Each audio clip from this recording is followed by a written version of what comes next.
محترم حضرات، مدارس اسلامیہ امت مسلمہ کے اصل پناہ گاہ، مضبوط قلعہ ہے، گہوارہ امن و شانتی، اسلام کی چھاؤنیاں اور علوم نبوت کا سرچشمہ اور منبع ہے۔ انہی مدارس اسلامیہ کی چہار دیواری سے رشد و ہدایت کی شمع فروزاں ہوتی ہے، قیادت و امامت کی قندیل روشن ہوتی ہے۔ آئیے میں بڑے ہی ادب و احترام کے ساتھ دوسرے مقامی مقرر حضرت مولانا مفتی عبدالصبور صاحب سے درخواست کرتا ہوں کہ اپنے خطاب عالیہ سے ہم سامعین کو مستفیض فرمائیں۔ بسم اللہ الرحمن الرحیم، نحمدہ ونصلی علی رسولہ الکریم، اما بعد، قال اللہ تبارک و تعالی اعوذ باللہ من الشیطان الرجیم، بسم اللہ الرحمن الرحیم، یا ایہا الذین آمنوا اتقوا اللہ حق تقاتہ ولا تموتن الا وانتم مسلمون، صدق اللہ العظیم۔ اسٹیج پر تشریف فرما انتہائی موقر ہمارے ضلع کے متحدہ ضلع میدک کے اکابر علماء کرام، بزرگوں، دوستوں اور پردہ نشین مائیں اور بہنیں، ہم سب اس وقت میں مدرسہ عربیہ عثمانیہ کے طلبہ کرام کی تکمیل حفظ قرآن کریم کی انتہائی متبرک مجلس میں جمع ہیں، اور ان سعادت مند اور خوش نصیب بچوں کو انشاءاللہ دستار بندی بھی ہوگی، آخری سبق بھی پڑھایا جائے گا، ریاست کے اور ملک کے اکابر علماء کے خطابات ہوں گے۔ اعلان ہو گیا تو کچھ باتیں آپ کی خدمت میں رکھنا ہے۔ مدارس دینیہ کے اجلاس کے دو مقاصد ہوتے ہیں۔ سب سے پہلا مقصد ہوتا ہے کہ علاقے والوں نے، قوم نے ادارے کو مال دیا، اپنا تعاون پیش کیا، تو ادارے نے قوم کو کیا دیا اس کو پیش کرنے کے لیے یہاں پر اجلاس رکھا جاتا، حفاظ کرام کو آپ کے سامنے لایا جاتا ہے کہ آپ نے پیسہ دیا، انہوں نے حفاظ دیے، علماء دیے، خدام دین دیے، اور پھر باضابطہ طور پر اس میں حساب کتاب بھی آپ کے سامنے آئے، مدرسے کا نظام بھی سامنے آئے، اخراجات بھی سامنے آئے، اور ساتھ ہی ساتھ ہمارے بزرگوں کا یہ معمول ہے کہ جب عوام جڑ جاتی ہے تو بچوں کو آخری سبق پڑھایا جائے، مدرسے کا حساب کتاب پیش کیا جائے، وہیں پر کوئی دینی پیغام اور دینی میسج بھی دے دیا جائے مجمع کو جو ان کے کام آ جائے، ان کی عملی زندگی میں کام آ جائے۔ تو اسی کے لیے اجلاس رکھے جاتے ہیں سال کے آخر میں۔ ایک تو مدرسے کا تعلیمی مظاہرہ ہو، جو آپ نے سنا، بچوں کے تعلیمی مظاہرے کے ذریعے حفاظ بھی آئیں گے آپ کے سامنے، آپ کو نظر آئے گا کہ ادارہ کیا کام کر رہا ہے، حساب کتاب آپ کے سامنے آئے گا کہ کس دیانت و امانت کے ساتھ آپ کے دیے ہوئے مال کو ادارہ جو ہے قوم کے نونہالوں پر استعمال کر رہا ہے، اور ساتھ ہی ساتھ کوئی ایک پیغام، کوئی ایک میسج دینی اعتبار سے جو امت کو ضرورت ہے وہ قوم کو دیا جائے۔ تو اجلاس کے اشتہار میں ہم نے دیکھا کہ آج کے اجلاس میں ہمارے محترم جناب حافظ شفیع صاحب نے ایک انتہائی اہم اور سلگتے ہوئے موضوع کا انتخاب کیا، تحفظ ایمان اور تحفظ ختم نبوت۔ آپ نے دیکھا ہوگا پیچھے بینر پر، آپ نے اشتہارات میں پڑھا، آپ نے دعوت ناموں میں دیکھا، تحفظ ایمان اور تحفظ ختم نبوت آج کے اس اجلاس کا حضرت نے انتخاب کیا ہے۔ میں اس انتخاب پر مبارکباد پیش کرتا ہوں، اور اسی حوالے سے دو تین باتیں مختصر عرض کر دیتا ہوں۔ ادارے کی، حفاظ کی، اس ماشاءاللہ یہ ساری گفتگو ہمارے رفیق محترم مفتی صہیب رومی صاحب نے بہت اچھے انداز سے بیان کر دی۔ انہی باتوں کو دہرانے کے بجائے ایک دوسری بات میں آپ کو کہنا چاہتا ہوں، وہ یہ ہے میرے دوستوں اور عزیز بہنوں، یاد رکھو، دل کے کانوں سے یہ بات سنو، اس وقت میں یاد رکھیے اللہ رب العزت کی نعمتوں میں ہمارے پاس جتنی نعمتیں ہیں ان میں سب سے بڑی نعمت اور سب سے اہم ترین نعمت ایمان کی نعمت ہے۔ اس سے بڑھ کر شاید ہمارے پاس کوئی نعمت نہیں ہوگی، اور ایک کامیاب باپ اور کامیاب ماں وہی ہے جو دنیا کی دولتیں اور پراپرٹیوں کے ساتھ ساتھ اپنی نسل کو یہ دولت دے کر جائیں، اور جاتے وقت میں فخر کے ساتھ یہ کہہ سکیں کہ بھئی میں یہ گواہی دے سکتا ہوں کہ میرا بچہ ہر قسم کی تکلیف، ہر قسم کی صعوبتوں اور ہر قسم کی مشقتوں کو برداشت کر سکتا ہے۔ اپنے جسم کے ٹکڑے کروا سکتا ہے لیکن دین و ایمان کا سودا نہیں کر سکتا۔ اس اعتماد کے ساتھ، اس حوصلے کے ساتھ ہمیں دنیا سے جانا ہے۔ اس کے لیے اس وقت میں سب سے زیادہ نازک اور اہم ترین چیز ایمان ہے، اور اس زمانے میں سب سے زیادہ خطرات اگر کسی چیز پر منڈلا رہے ہیں تو وہ ہماری نسلوں کا دین و ایمان پر ہے۔ ہماری نسل آخر مومن باقی رہے گی یا نہیں رہے گی، یہ ایک ایسا خطرناک جو ہے منصوبہ اس وقت میں پوری دنیا بنا رہی ہے کہ کسی طریقے سے کہ ہمارے بچے مومن نہ رہیں۔ اس کے لیے انہوں نے سب سے مضبوط اور سب سے مؤثر راستہ اس وقت میں پوری دنیا کے ظالم تجربہ کر کر کے، محنت کر کے، آخر میں جو سب سے خطرناک راستہ ہمارے بچوں کے دین و ایمان پر ڈاکہ ڈالنے کا بنایا ہے، وہ ہے اسکولوں کا نظام۔ اسکولوں، کالجز اور یونیورسٹیوں کا ایک ایسا نظام بنایا جائے، ایک ایسا نصاب بنایا جائے، ایک ایسا ماحول وہاں برپا کیا جائے کہ وہ بچہ اس نصاب کو پڑھ کر، اس نظام میں رہ کر، اس ماحول میں رہ کر انجینئر بعد میں بنے گا، ڈاکٹر بعد میں بنے گا، لائر بعد میں بنے گا، I S I P S کی ڈگری بعد میں حاصل کرے گا، پہلے دین و ایمان کا سودا کرے گا۔ ہماری بچی بی ایڈ کی ڈگری بعد میں لے گی، ایم بی اے کی ڈگری بعد میں لے گی، حیا کا چادر اپنے جسم سے پہلے نکالے گی، ایمان کا سودا پہلے کرے گی، رسول اللہ کی غلامی کا توق پہلے نکالے گی۔ ایسا نظام، ایسا نصاب، ایسا طریقہ، ایسا ماحول انہوں نے بنا دیا ہے، ہم چاہے نہ چاہے ہم کچھ بھی نہیں کر سکتے۔ اس وقت میں آپ جانتے ہیں 2020 کے اندر ہمارے ملک کی سینٹرل گورنمنٹ نے باضابطہ NEP کے نام سے، نیشنل ایجوکیشن پالیسی کے نام سے جو نصاب، جو نظام اور جو طریقہ تعلیم کو لانچ کیا ہے، اور ایسا لگ رہا ہے کہ 2027 یا 28 آتے آتے ہماری ریاست میں بھی باضابطہ طور پر یہ نظام تعلیم رائج ہوگا۔ ابھی ایک مہینہ پہلے پوری ریاست کے اندر، پورے ملک کے اندر بچوں کی، اسٹوڈنٹس کی ایک ID کارڈ آپار کے نام سے بنائی جا رہی ہے، جو ہمارے ملک کے وزیر اعظم نے اعلان کیا تھا، ون نیشن ون ایجوکیشن، ایک کنٹری ہوگی اور ایک تعلیم ہوگی، ہر دھرم کی الگ الگ تعلیم نہیں ہوگی، ہر ایک کا اپنا طریقہ نہیں ہوگا، ایک ملک اور ایک تعلیم۔ اس بات کو لے کر باضابطہ نیشنل ایجوکیشن پالیسی آج سے 4 سال پہلے بنائی گئی، اور جس کے اندر 4 بنیادیں رکھی گئی۔ پہلی بنیاد بھارتیہ تعلیم، نمبر 2 بھارتیہ کلچر، نمبر 3 بھارتیہ تاریخ، نمبر 4 بھارتیہ اقدار۔ یہ 4 عناوین پر نرسری سے لے کر 12 کلاس تک کا ایک سلیبس، ایک نصاب، ایک نظام بنایا گیا ہے کہ بھارتیہ تعلیم کے نام پر باضابطہ پورا 100% ہندوتوا آئیڈیالوجی والا نظام، گیتا کو، وید کا، پورے مضامین کو تعلیم کا حصہ بنایا گیا کہ ہمارا بچہ کفر پڑھے گا، ہمارا بچہ کفر سنے گا، ہمارا بچہ کفر سیکھے گا، ہمارا بچہ کفر والے ماحول میں رہے گا۔ بھارتیہ تاریخ کے نام سے باضابطہ محمد بن قاسم الثقفی سے لے کر بہادر شاہ ظفر، میر نواب عثمان علی خان تک کی ساری تاریخ کو ہٹا دی گئی، اور آج سے 2500 سال پہلے، 3000 سال پہلے اس ملک کی جو دیو مالائی تاریخ تھی، اس تاریخ کو نصاب کا حصہ بنا دیا گیا۔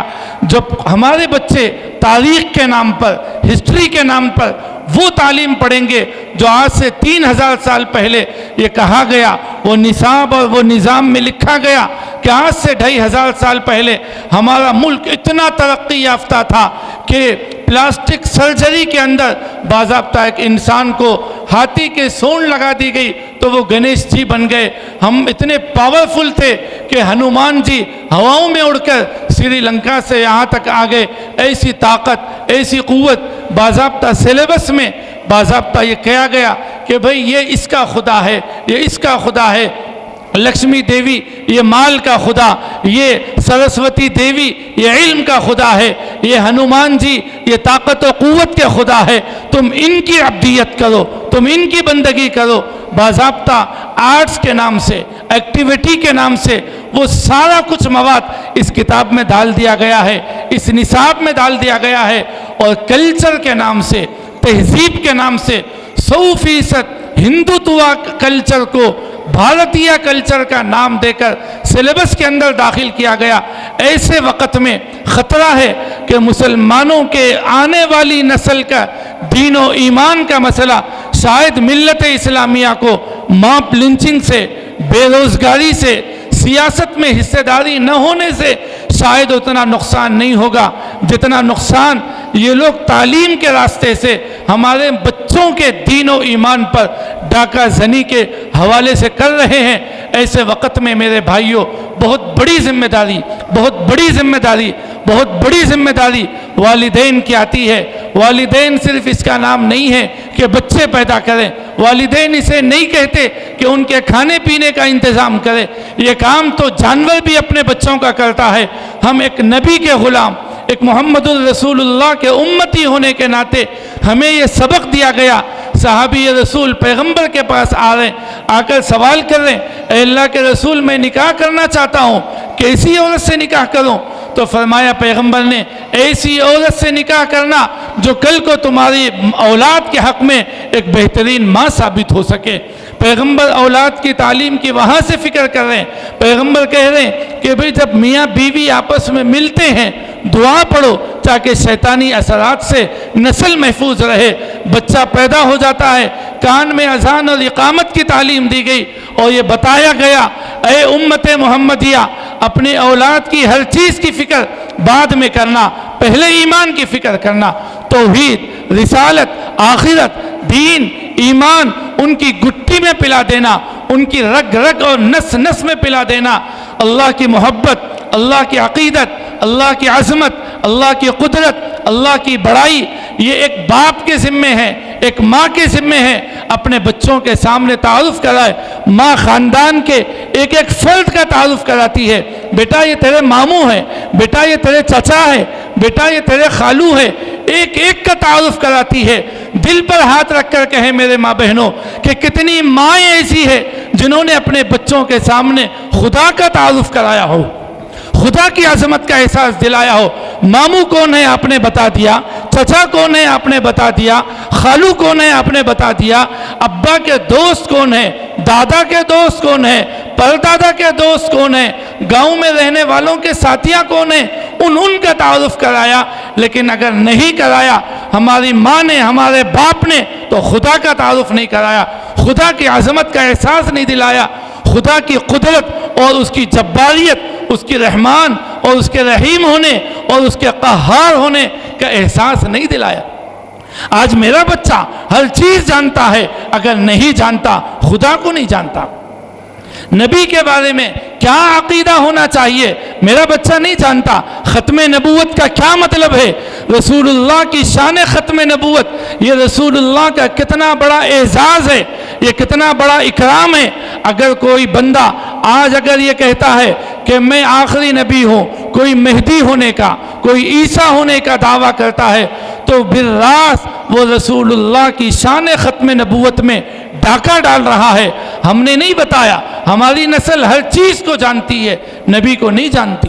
نبی کا کیا مقام، نبی کا کیا مرتبہ، نبی کو اللہ نے کیسی فضیلت اور کیسے اعزازات سے اور آپ کو کیسے اکرام سے نوازا ہے، وہ کون سے عہدے، وہ کون سا مقام، وہ کون سا مرتبہ جو پیغمبر علیہ السلام کو اللہ کے نبی نے ہمیں دیا ہے۔ یہ قرآن، یہ ختم نبوت کی برکت ہے۔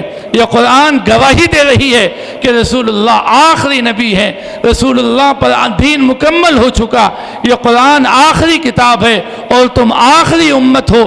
لیکن آج ہمارے بچوں کو نہیں معلوم، کوئی بھی آ کر دین کے نام پر رستہ چلنے والا کچھ بھی کہہ دیتا ہے، ہم مان لیتے ہیں، ہمارا نوجوان مان لیتا ہے، ہمارا بچہ ہر چیز سے واقف ہے، موبائل کے ایک ایک فیچر سے ہمارا بچہ واقف ہے۔ رسول اللہ کی تعلیمات سے متعلق میرا بچہ کتنا واقف ہے، نبی کے تعلق سے کن چیزوں کا عقیدہ رکھنا چاہیے، خدا کے تعلق سے کن چیزوں کا عقیدہ رکھنا چاہیے یہ احساس نہیں۔ میرے بھائیوں، آج کے اس اجلاس کا عنوان دیا حضرت مولانا شفیع صاحب نے کہ عقیدہ ختم نبوت کتنا اہم ترین عقیدہ ہے۔ کیا مطلب ہے اس عقیدے کا؟ اس عقیدے کا مطلب ہے کہ اللہ تعالیٰ نے رسول اللہ صلی اللہ علیہ وسلم پر نبوت کو، رسالت کو، شریعت کو اور دین کو کامل و مکمل کر دیا ہے۔ اب اس دین میں اب رتی برابر صبح قیامت تک کوئی انسان نہ کمی کر سکتا ہے نہ اضافہ کر سکتا ہے۔ یہ پیغمبر علیہ السلام کے زمانے میں 2-3 لوگ نبوت کے مدعی پیدا ہوئے، نبوت کے دعوے دار پیدا ہوئے۔ اللہ نے اپنے تکوینی نظام کے مطابق کچھ لوگوں کو نبی کے زمانے ہی میں نبی کے دعوے داروں کو پیدا کیا تاکہ لوگوں کو پتہ چلے کہ اگر کوئی جھوٹا نبی کا دعوے دار پیدا ہو تو پھر ہمیں اس کے ساتھ کیا ریئیکشن کرنا چاہیے۔ یہ پیغام دینے کے لیے عملی طور پر 2-3 لوگوں کو، نبوت کے دعوے داروں کو اللہ نے پیدا کیا۔ ایک شخص تھا جو اسود عنسی نام کا ایک شخص جو ہے رسول اللہ کی حیات میں نبوت کا دعوے دار پیدا ہوا۔ سیدنا محمد الرسول اللہ صلی اللہ علیہ وسلم نے حضرت فیروز دیلمی رضی اللہ تعالیٰ عنہ کو بلایا اور بلا کر کہا کہ فیروز، ایک شخص ہے جو نبی ہونے کا دعویٰ کر رہا ہے جبکہ ان النبوۃ والرسالۃ قد انقطعت فلا رسول بعدی ولا نبی۔ دیکھو، نبوت اور رسالت مجھ پر ختم کر دی گئی، میرے بعد نہ کوئی نبی آ سکتا ہے نہ کوئی رسول آ سکتا ہے۔ حضرت فیروز دیلمی رضی اللہ تعالیٰ عنہ نے پیغمبر سے پوچھا، اے اللہ کے رسول، میرے لیے کیا حکم ہے؟ پیغمبر نے جواب دیا، میں چاہتا ہوں کہ اس کے وجود سے زمین کو پاک کر دیا جائے، اس کے وجود سے زمین کو پاک کر دیا جائے۔ سیدنا فیروز دیلمی رضی اللہ تعالیٰ عنہ گئے، مدینے سے گئے، اسود عنسی کے پاس گئے اور اس کا سر تن سے جدا کر کے صبح قیامت تک آنے والی انسانیت کو یہ پیغام دیا کہ اگر اسلامی حکومت ہو اور وہاں پر کوئی نبی کی ذات پر اور نبی کے تاج ختم نبوت پر ڈاکہ زنی کی کوشش کرے گا تو قیامت تک آنے والے ان جھوٹے دعوے داروں کا یہی انجام ہوگا، ان جھوٹے دعوے داروں کا یہی انجام ہوگا۔ رسول اللہ کی حیات میں ایک شخص تھا، یمامہ کا رہنے والا تھا۔ یمامہ مدینہ منورہ سے تقریباً 1000 کلومیٹر کے فاصلے پر ریاض سے متصل ایک علاقہ ہے۔ وہاں کا ایک شخص دعویٰ کیا، اس کا نام مسیلمہ تھا۔ مسیلمہ نے رسول اللہ کو خط لکھا، من مسیلمۃ رسول اللہ الی محمد الرسول اللہ کا عنوان بنا کر کہ یہ خط مسیلمہ رسول اللہ نعوذ باللہ کی طرف سے محمد الرسول اللہ کو خط بھیج رہا ہوں۔ یہ خط کہا اور اس میں ایک میٹر لکھا کہ اے محمد، جس طریقے سے اللہ نے آپ کو پیغمبر بنایا میرے کو بھی پیغمبر بنایا، اور کہا کہ محمد دیکھو، لڑائی جھگڑے کی بات نہیں ہے، جتنے دیہاتوں کی زکوٰۃ ہے وہ میں اصول کر لیتا ہوں اور بڑے شہروں کی زکوٰۃ آپ اصول کر لو، مل بانٹ کے کھا لیں گے، لڑائی جھگڑے کا کوئی مسئلہ نہیں ہے۔ اس نے یہ سمجھا کہ زکوٰۃ کا مطلب ہے کہ جیسے کوئی حکومت ٹیکس وصول کرتی ہے اور دونوں مل بانٹ کے کام چلا لیں گے، آدھا اسلامی سلطنت پر تم حکومت کر لو، آدھی اسلامی سلطنت پر میں حکومت کر لوں گا۔ یہ پلان بنایا اس نے اور خط لکھا رسول اللہ صلی اللہ علیہ وسلم کو۔ رسول اللہ نے باضابطہ اس کا جواب لکھا اور بڑے سخت انداز میں جواب لکھا، اور اس جواب کا پہلا لفظ تھا، اس جواب کا پہلا لفظ تھا یا کذاب۔ کیا لفظ تھا؟ یا کذاب، اے سب سے بڑے جھوٹے۔ نبی نے معلوم کروایا کہ اس کے ماننے والے کتنے لوگ ہیں۔ نبی کو بتایا گیا کہ یمامہ میں اس کے ماننے والوں کی تعداد 40 سے 70 ہزار تک اس کی تعداد ہو گئی۔ اس کی ایک فوج ہے، اس کی ایک طاقت ہے، اس کی ایک حکومت ہے، اس کی ایک سلطنت ہے۔ پیغمبر علیہ السلام نے خط لکھا اور بڑا سخت خط لکھا اور اعلان کیا کہ تم میں سے کون ہے جو اس خط کو لے جائے اور یمامہ میں مسیلمہ کو پہنچائے۔ ایک صحابی رسول تھے، ان کا نام حبیب ابن زید انصاری رضی اللہ تعالیٰ عنہ تھا۔ غریب صحابی تھے، کھجور کو پھیری لگا کر پھرتے ہوئے بیچتے تھے۔ ان کے بارے میں علماء نے لکھا ہے کہ ایک ٹوکرے میں سر پر ٹوکرا رکھ کر اس میں کھجور رکھ کر گھوم گھوم کر کھجوروں کو بیچا کرتے تھے، اور عادت یہ تھی کہ ایک ایک کھجور کو درمیان میں لیتے جاتے، ایک ایک کھجور کو جو ہے لیتے جاتے اور باضابطہ کھاتے جاتے تھے۔ رسول اللہ صلی اللہ علیہ وسلم نے اعلان کیا کہ بھئی تم میں سے کون ہے اس خط کو یہاں سے یمامہ پہنچائے۔ حضرت حبیب ابن زید رضی اللہ تعالیٰ نے اعلان کہا اللہ کے رسول میں اس خط کو لے جاؤں گا، اور نبی کے خط کو لے کر گئے، مدینۃ الرسول سے یمامہ لے کر گئے، یمامہ لے کر گئے۔ یمامہ میں مسیلمہ کذاب نے آپ کو بیڑیوں میں جکیڑ دیا، آپ کے ہاتھ میں پاؤں میں بیڑیوں میں جکیڑ دیا اور کہا کہ حبیب کیا کہتے ہو، کیا تم مجھے نبی مانتے ہو یا کذاب مانتے ہو؟ حضرت حبیب نے کہا کہ میں کذاب مانتا ہوں، کذاب مانتا ہوں۔ مسیلمہ نے حضرت حبیب کا ہاتھ کاٹ دیا، دوسرا ہاتھ کاٹا، پاؤں کاٹا، جسم کا ایک ایک ٹکڑے کر دیے، یہاں تک کہ حضرت حبیب ابن زید رضی اللہ تعالیٰ عنہ شہید ہو گئے۔ پیغمبر علیہ السلام کو خبر ملی، نبی نے کہا کہ ختم نبوت کے لیے اپنی جان کا نذرانہ پیش کرنے والا سب سے پہلا شہید ہے حبیب ابن زید انصاری رضی اللہ تعالیٰ عنہ۔ پیغمبر علیہ السلام نے ایک بڑی جماعت کو حضرات صحابہ کی اس کے لیے مقابلے کے لیے روانہ کیا۔ نبی کے وصال کے بعد وہ جماعت گئی، مقابلہ ہوا اور تقریباً 1200 صحابہ شہید ہوئے، اور قیامت تک آنے والی انسانیت کو بتایا کہ ختم نبوت کے لیے صحابہ کرام نے اس کے تحفظ کے لیے کیسی قربانیاں دی ہے۔ میرے دوستو، اس زمانے میں ہمارے دین پر ڈاکہ ڈالنے کے لیے نت نئے فتنے سوشل میڈیا کے راستے سے، اور مہدویت کے دعوے دار، عیسیٰ ہونے کے دعوے دار، نبی ہونے کے دعوے دار بے پناہ لوگ پیدا ہو رہے ہیں۔ ایسے وقت میں میرے دوستو بس ایک گزارش کر اپنی بات ختم کرتا ہوں کہ اگر اس زمانے میں ہمارے نوجوان بچے، ہمارے کالجز کے بچے اگر اپنے دین و ایمان کو بچانا چاہتے ہیں تو اس کے لیے ایک ہی راستہ ہے، وہ راستہ یہ ہے کہ دینی امور میں اپنا تعلق علماء سے جوڑے رکھنا، اپنے مقامی علماء سے اپنا تعلق جوڑے رکھیں، اور دین کے حوالے سے کوئی بات بھی آ جائے جب تک علماء سے اس کی جو ہے سیٹسفائی نہ ہو جائے اس کو ہرگز ایکسپٹ نہ کریں۔ کوئی بات بھی آپ موبائل میں سنیں، یوٹیوب پر سنیں، فیس بک پر سنیں، آپ کو اچھی لگے، یہ سچ ہونے کے لیے کافی نہیں ہے، علماء سے اس کی تحقیق کر لے، یہ کافی ہو جائے گا۔ اور دوسرا، اپنی آنے والی نسل کو، جیسا کہ ابھی مفتی صہیب صاحب نے فرمایا کہ اپنے بچوں کے ایمان کی حفاظت کے لیے ضروری ہے کہ مدارس سے، مکاتب سے اپنے بچوں کو جوڑو، کم سے کم ایک بچہ تو گھر کا مدرسے کے حوالے، ماں بقیہ بچے اگر اسکول کے حوالے ہیں تو کم سے کم وہ مکتب کے حوالے تو ہو جائیں، ایک بچے کو حافظ، عالم، مفتی بنائیں، اور ماں بقیہ بچوں کو اگر آپ اسکول ایجوکیشن دینا چاہ رہے ہیں تو دیجیے خوشی سے، لیکن اس کے دین و ایمان کی حفاظت کے راستے بھی اپنائیے۔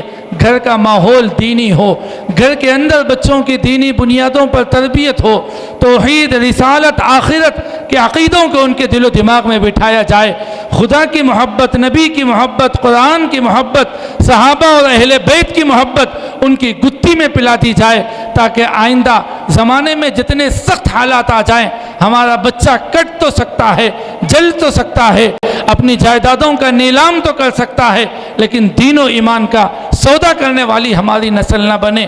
ایسی نسل کو تیار کرنے کی ضرورت ہے۔ اللہ تعالیٰ سے دعا ہے اللہ تعالیٰ صحیح سمجھ اور توفیق عمل نصیب فرمائے۔ آمین وآخر دعوانا الحمد۔ محترم حاضرین، ماشاءاللہ بہت ہی حساس موضوع پہ مولانا تقریر فرما رہے تھے۔ گرین ویل ہائی اسکول ہمارے اسکول میں آنے والے تمام طلباء کو معیاری و مؤثر تعلیم دینا چاہتے ہیں۔ عصری تعلیم کے ساتھ دینی تعلیم و تربیت سے بھی روشناس کرنا چاہتے ہیں، تاکہ طلباء اس اسلامی ماحول میں تعلیم و تربیت پا کر بحیثیت مسلمان معاشرے میں اپنا اچھا کردار ادا کر سکے اور مخلوق خدا کے لیے فائدہ مند ثابت ہو۔ مکمل تعلیم کا نظام جس کی بدولت طلباء دینی دینی و عصری تعلیم ایک ہی جگہ حاصل کر سکے۔ ریمیڈیل کلاسز کا اہتمام رہے گا۔ ماہر اور تجربے کار استاد کے ذریعے طلباء پر انفرادی توجہ دی جاتی ہے۔ طلباء کی بہترین تعلیم کے سلسلے میں والدین کے لیے اجلاس منعقدہ کیے جاتے ہیں۔ وقتاً فوقتاً کیریئر گائیڈنس سیشن کا اہتمام۔ مدارس کے نہج پر تجویز کے ساتھ قرآن مجید کا ناظرہ اور ضروریات دین سے واقفیت کرائی جاتی ہے۔ لائبریری کا انتظام تاکہ طلباء میں مطالعے کا شوق پیدا ہو۔ کمپیوٹر کلاسز کا انتظام، چوتھی کلاس سے کوڈنگ بھی سکھائی جاتی ہے۔ طلباء کے لیے مارشل آرٹ ٹریننگ، اچھی صحت بنانے سے متعلق پروگرامز، والدین کے لیے بچوں کی تربیت سے متعلق ماہانہ پروگرامز۔ نوٹ: اچھا پڑھنے والے طلباء کے لیے اسکالرشپ کا انتظام، یتیم اور ضرورت مند حضرات کے لیے بھی اسکالرشپ کا اہتمام کرایا جائے گا۔